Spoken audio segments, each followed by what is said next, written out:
On dit souvent qu'il n'y a que maintenant, que le passé n'existe pas. Et je voudrais expliquer en fait que c'est complètement vrai. Mais c'est pas quelque chose qui peut être compris intellectuellement. Donc cette vidéo n'a pas pour vocation de vous faire comprendre quelque chose que vous allez pouvoir utiliser après, que vous allez pouvoir, sur lequel vous allez pouvoir ruminer, réfléchir. Le but, c'est beaucoup plus simple que ça, et de vous faire réaliser maintenant que le passé n'existe pas et le futur n'existe pas non plus, que uniquement maintenant existe. Ce qui se passe maintenant, en fait, est simplement ce qui se passe maintenant. Donc, par exemple, s'il y a une pensée, c'est maintenant. Le fait est que s'il y a une pensée qui dit « Ah ben oui, mais moi, tu sais, il y a ceci, je me souviens de ceci, moi, là, j'ai des problèmes, moi, je pense à cela », eh bien, c'est ce qui est, c'est ça. Mais ces pensées-là, tant qu'elles sont crues, c'est comme si dans l'instant, vous viviez vraiment dans le passé, ou dans un futur potentiel, hypothétique. Futur que l'on peut penser, que l'on peut vivre comme étant réel. C'est ce qui va arriver. J'ai peur, je ne veux pas que ça arrive, c'est ce qui va arriver, il faut que je fasse X, Y, Z pour que cela n'arrive pas. Ou au contraire, j'ai vraiment envie que cela arrive, il faut que je fasse X, Y, Z pour que cela se passe, pour que cela devienne une réalité. Mais dans ce brouhaha psycho-émotionnel, disons, la pensée, en fait, est liée à une émotion. Une émotion potentiellement, en fait, traumatique. Pas dans le sens où c'est forcément grave, traumatique, mais dans le sens où c'est incorporé dans le corps, de par ce qu'on a appris, de par ce qu'on a vécu, de par ce qu'on nous a dit étant petit, de par toutes les raisons et les causes que vous voulez.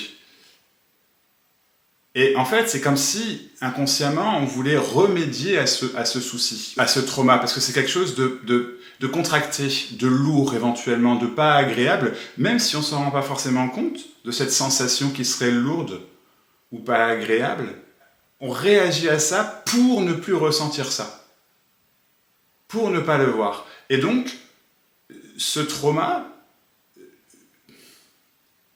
va faire référence à éventuellement des souvenirs, ou en tout cas ce qu'on pense être des souvenirs, parce que c'est pas forcément comme ça que ça s'est passé, mais plutôt comme on s'en souvient avec l'œil actuel.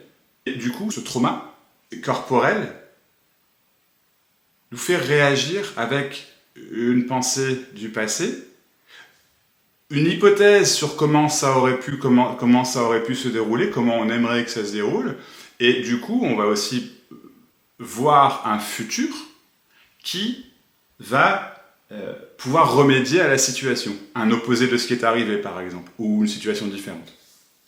Alors ce phénomène est naturel, c'est pas ce que je veux dire. Ce que je dis en revanche, c'est que y croyant comme si c'était important, comme si c'était vrai, comme si c'était pour soi, pour moi, et du coup par rapport à l'autre, et papa, maman, les amis, les ennemis, eh bien, il y a cette sensation physique, ce trauma qui est lié à une forme d'émotion, une forme de pensée-émotion, dans laquelle on vit, l'on croit vraiment que le passé a réellement existé, et du coup, on vit dans le passé puisqu'il a réellement existé, donc quand j'y pense, je vis dedans. Quand je le vis, quand il y a cette émotion, je vis dedans.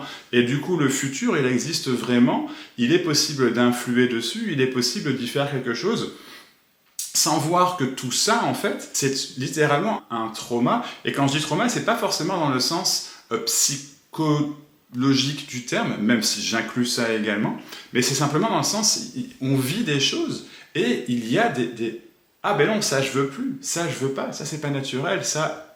Voilà. Et vivant, pensant que cette pensée du passé, ce souvenir, ou cette projection dans le futur en fait, existe réellement, lorsqu'on est dedans, et c'est là où j'attire votre attention, maintenant, Lorsqu'on est dedans, en fait, on croit, on vit qu'on est dans le futur. Une fraction de seconde après, tu sais très bien que c'est pas, enfin, tu peux savoir que c'est pas le futur, c'est ce que tu vis maintenant, tu vois, ou que c'est pas le passé, c'est ce que tu vis maintenant. Mais c'est une fraction de seconde après, pendant cette expérience, tu vis que c'est le futur ou le passé, selon le souvenir ou la projection. Tu le crois. Et tout ça, en fait, c'est l'illusion. Ce phénomène-là est illusoire. Il n'y a que maintenant. Lorsque tu penses au passé, penser au passé se passe maintenant. Si maintenant tu dis oui, oui, je sais, c'est pas vrai.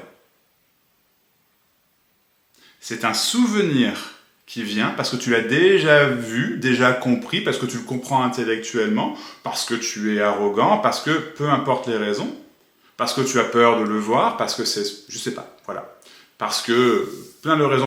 Pour éviter de voir, de vivre, pas de voir mais de vivre, l'espace d'un instant, cet instant-ci, maintenant, que c'est maintenant. Et lorsque ça est vécu, il n'y a plus reconnu, il n'y a plus de possibilité de croire à nouveau que le passé est réel.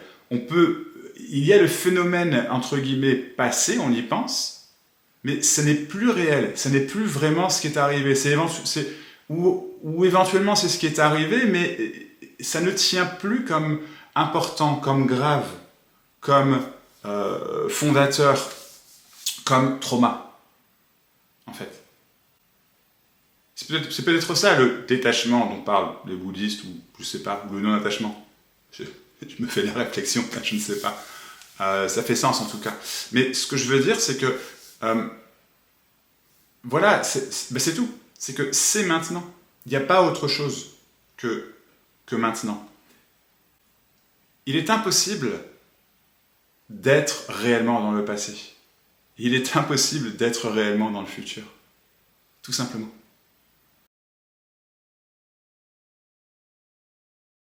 Il n'y a absolument rien qui peut être fait pour ne pas être dans le passé ou pour ne pas être dans le futur. Puisque tout ça, c'est jouer avec l'idée d'un passé et d'un futur. C'est juste qu'il y a un moment, ça tombe. Rien ne peut être fait, c'est simplement qu'il y a maintenant, toujours. Tout simplement. Le passé n'existe pas. Le futur n'existe pas. C'est la vérité. L'illusion, c'est que ça existe. L'illusion, c'est qu'il y avait quelque chose avant. Donc en fait, maintenant, tu entends simplement que le passé n'existe pas et que le futur n'existe pas. Ça, c'est maintenant. Si tu es en train de combattre volontairement ou non, peu importe, s'il y a des pensées qui disent non, je sais pas, j'ai peur, ah oui, ou ah mais je bloque, ah mais je résiste, il y a résistance, ah mais je sais pas, mais il est fou, mais tout ça en fait, c'est maintenant. Cette imagination est maintenant. Si il est cru que cette imagination n'est pas maintenant, eh bien, c'est pas vrai, en fait. Il se peut que cette imagination, ce sont des exemples que j'ai donnés évidemment, mais que cette imagination ne soit plus. Mais il y a toujours maintenant. Peu importe ce à quoi tu penses, peu importe ce que tu ressens, c'est maintenant. Mais ce maintenant-là, et ce maintenant-là dont je parle, est là. Tu ne peux pas t'en défaire. Jamais. J'espère que ça t'aide. Viens en discuter au rassemblement Zoom le mercredi et le jeudi. Le mercredi à 20h30, le jeudi à 21h. Si tu veux discuter davantage, on peut faire un entretien individuel également. Et si tu en as vraiment marre, si à l'appel de la fin de la recherche, si tu en as marre de chercher, pas si tu veux trouver l'éveil, pas si tu veux réaliser quelque chose, si tu en as marre de chercher, si tu veux que ça tombe, si tu veux qu'il ne reste vraiment plus que ce qui est, peu importe ce que c'est, tu veux plus le faux, mais la vérité, il y a la dernière recherche. Je t'embrasse. Merci beaucoup.